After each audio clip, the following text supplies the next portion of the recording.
Welcome to Parental Alienation and Narcissism. This program is to provide awareness, educational topics that will help you heal and navigate through the hardships associated with narcissistic alienation. Please like and subscribe. Welcome to Video 7. My name is J. Claude McDaniel, author and victim of alienation. I share my experiences, education, and provide valuable information that I hope will help you navigate through your plight. In this 7th episode, I take you from Healing Begins with Alienation Campaign Set Against You. The Alienation Campaign. Alex learned a painful truth long after the divorce was finalized. Narcissists don't simply leave relationships. They rewrite them. They don't merely separate from you. They recast you as the villain. And in the most damaging cases, they recruit the children into a conflict the children never asked to join. For years, Alex couldn't understand what was happening. Every missed phone call, every strained conversation, every cold shoulder, every uncomfortable visit.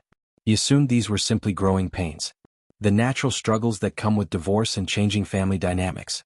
But eventually, a different picture emerged. These weren't isolated incidents. They were symptoms.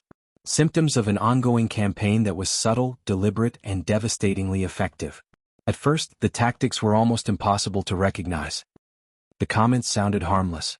A simple question, a casual observation, an innocent remark delivered at just the right moment.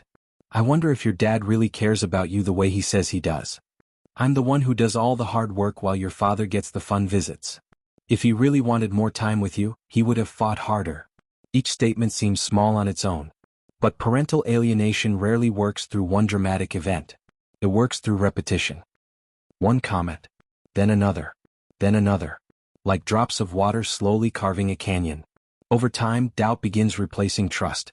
Questions replace confidence. And eventually, a child begins viewing a loving parent through a lens of suspicion. What made the process even more painful was that no memory seemed safe. The camping trips, the ball games, the school plays, the birthday celebrations, the moments Alex treasured most. Behind closed doors, those memories were often being rewritten. Acts of love became evidence of selfishness. Acts of devotion became signs of irresponsibility. Moments of joy were reframed as proof of poor judgment. The relationship itself was slowly being reinterpreted. And Alex had no idea how much damage was occurring until years later. As he connected with other targeted parents, he discovered that his experience wasn't unique. One parent described meticulously documenting every interaction, only to discover their former spouse had been quietly collecting unrelated paperwork and minor mistakes for years. Not because those events mattered, but because they could eventually be woven into a larger narrative. Another parent described attending their child's graduation celebration. During the event, a light-hearted joke was shared among family members. Everyone laughed, even the former spouse. Years later, that same harmless moment was retold as evidence of humiliation and cruelty. The story had changed. The memory had been rewritten, and the rewritten version eventually became accepted as fact. Alex understood that pain all too well, because one of the deepest wounds of parental alienation isn't simply losing a relationship. It's watching cherished memories become transformed into accusations. Watching moments of love become evidence against you. Watching history itself get rewritten. The more Alex learned, the more he realized something important. These behaviors weren't random. They weren't emotional outbursts. They weren't impulsive reactions. They were often strategic. Narratives were built over years. Stories were carefully reinforced. Old events were saved, reshaped, and stored away for future use. The groundwork was often laid long before the final separation between parent and child occurred. That realization changed everything. Because once Alex understood the pattern, he stopped viewing each incident as an isolated event. He began seeing the larger picture. And that larger picture revealed a difficult truth. The battle wasn't simply about winning an argument. It was about protecting a relationship. And understanding the game was the first step toward surviving it.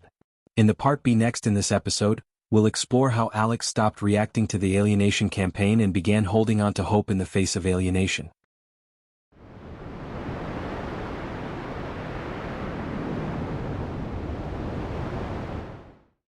Holding on to hope in the face of alienation.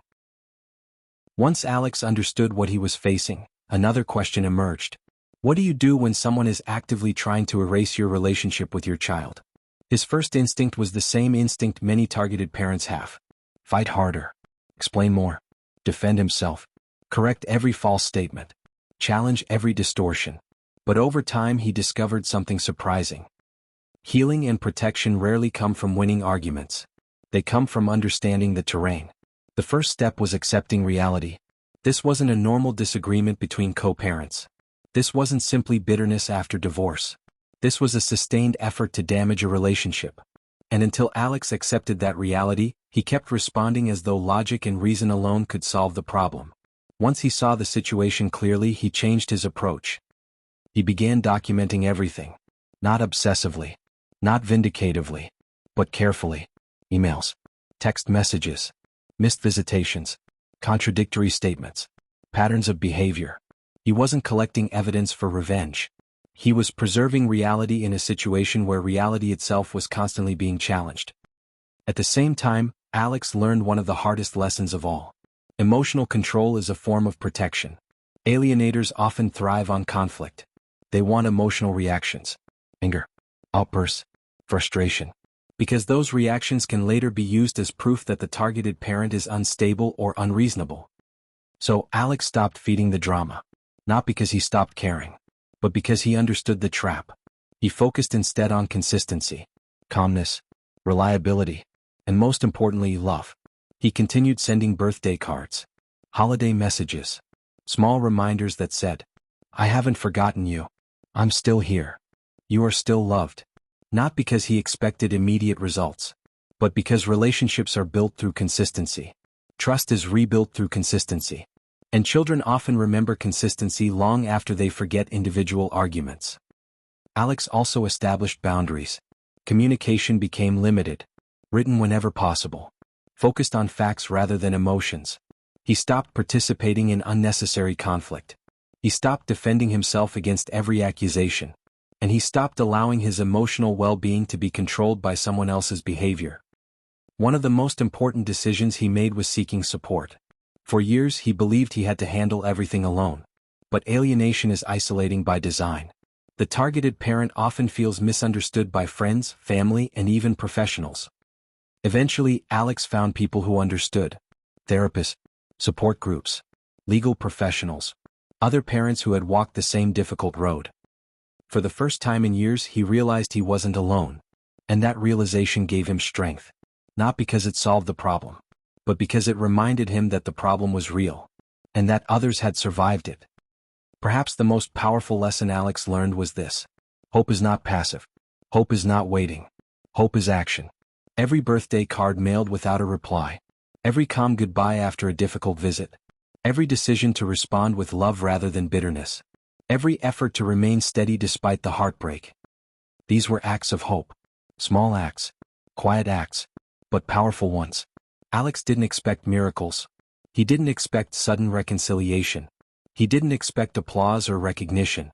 But he understood something he hadn't understood years earlier. Love is an investment.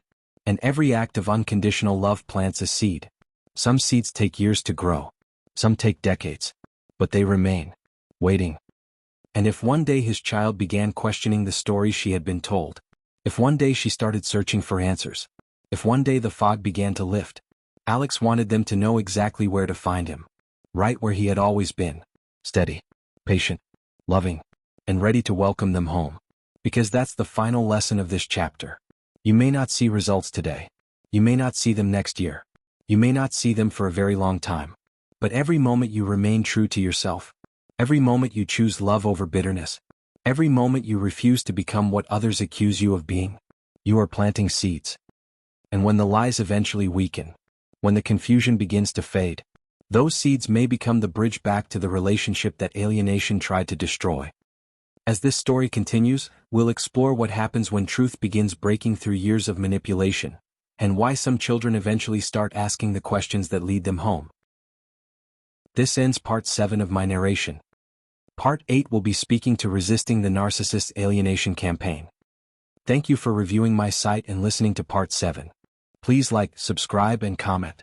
It helps this valuable site to grow and spread sound educational information. Sincere thanks, J. Claude McDaniel.